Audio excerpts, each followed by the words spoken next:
My name's Danny. I specialize in manual lymphatic drainage and nervous system resets. If I was just getting into lymphatic drainage for therapeutic purposes, here are 5 things I wish I knew when just getting into this work. Number 1 is locating the 7 major lymphatic exit points. These are the most important points to stimulate, or no lymph will even get drained. So before you drain, you need to know where that lymph is going. It's going to flow through the left thoracic duct and the right lymphatic duct up here at the base of the neck on the clavicle. So this is the first place I always recommend starting, because if this is blocked, nothing we drain is going to flow anywhere. This is the last and the first place we need to work on.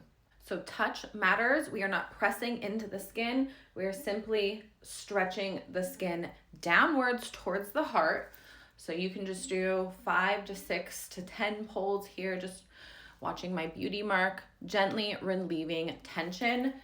The whole surface and the flank of your fingers, right below the angle of the jaw, on the sides of the neck. Again, very gentle downward pulls. And we're not going back and forth. We're just downward pull, relieve tension.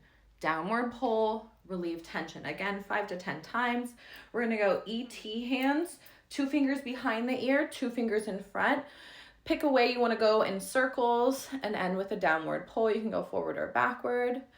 This is where our cranial nerves live, so relieving tension here is really important when working with lymph flow. We want our brain to drain toxins. Moving to point number 4 in the armpit, right behind this pectoral muscle here, pulling that skin inwards towards the heart. Again, our goal here is to relieve tension and just wake these little guys up. They're sleeping. If we're in a chronic state of stress and we're breathing through our chest, all this tissue is going to be super tight and restricted. So we just want to pull that skin and relieve tension. Moving to the diaphragm, the most important area on the body. In my opinion, this is where the biggest lymphatic node lives, the cisterna chyli. We're just gently taking the skin and guiding it in towards the center of that diaphragm right above the belly button. You may hear yourself swallowing, coughing, or your stomach gurgling. This is good. We're moving lymph fluid. Going down to number 6, right here in the groin. This is at the fold of the hip. We're just going to pull that tissue upward towards the belly button and towards the diaphragm. Again, just waking these little lymphatic areas up so we can have everything flow smoothly. Moving to the 7th and final place, right behind the knee, the popliteal, pulling that skin upwards towards the groin. Again, aiming for the heart. So those are the first place you want to start when getting into lymph work, is your 7 major lymphatic nodes.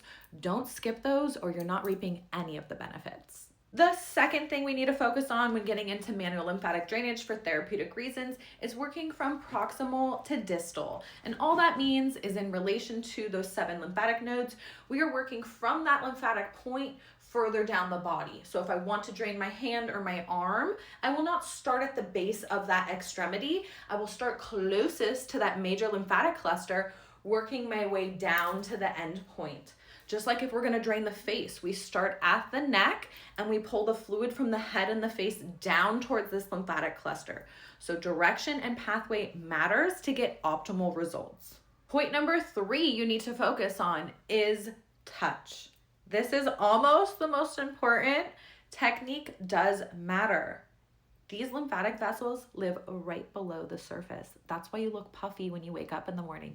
These are not deeply seated within our tissues. They are right below the surface. So touch matters. Please do not use a firm touch. This is so gentle. Actually, the softer the touch, the better. Literally, to the point where if I'm giving my client chills while I'm draining their lymph, this is a good thing. This creates and stimulates the lymphatic system to produce more lymph fluid through gentle touch. Not only that, but gentle touch is quite scientifically proven to heal the mind and body and spirit. This is why the work I do on my table is so important, because gentle touch matters. How many times have you gone to the doctor in pain and they did not once put their hands on you?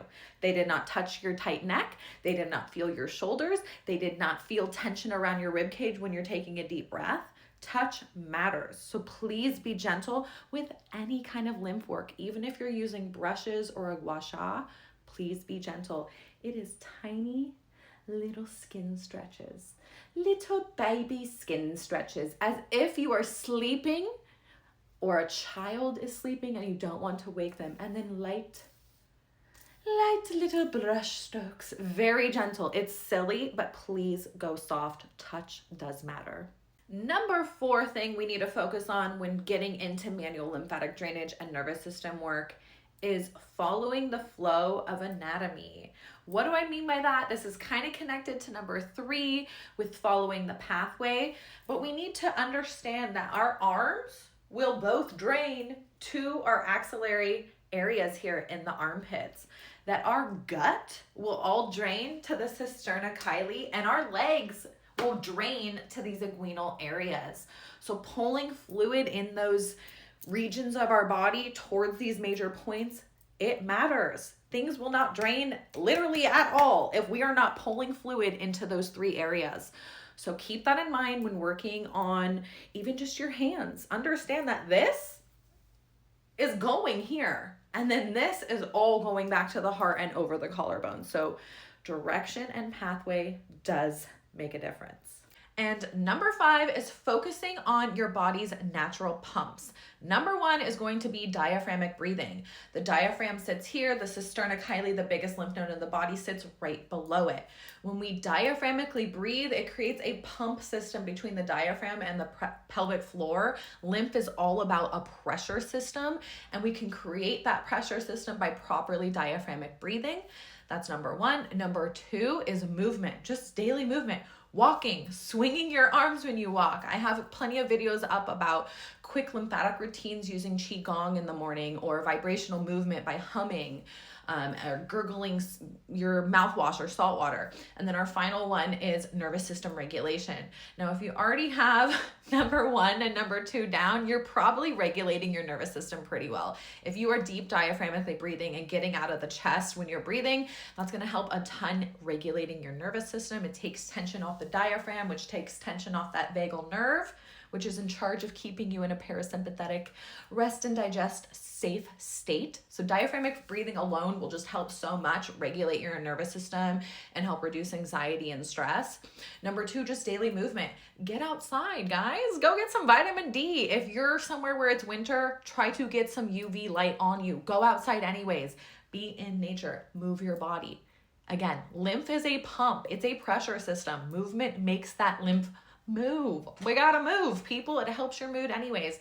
And number 3 is that nervous system regulation. So you're already checking off those first 2 boxes. Nervous system regulation can get in the bag. If you need more help with that, check my page out. I have plenty of videos up working with cranial nerve number 10 right at the ear point. So those 5 things are really important you focus on. Don't get too crazy. So remember, our 7 major lymphatic points matter. The path of our lymph matters. Touch matters. Following anatomy matters. And focusing on the body's major pump systems matter. If you can manage these 5 major points we talked about in this video, you are pretty much doing fine and dandy with lymphatic flow and nervous system regulation. Leave a comment below if you have any questions, and go hug an animal. Get some oxytocin, or hug a baby, even better.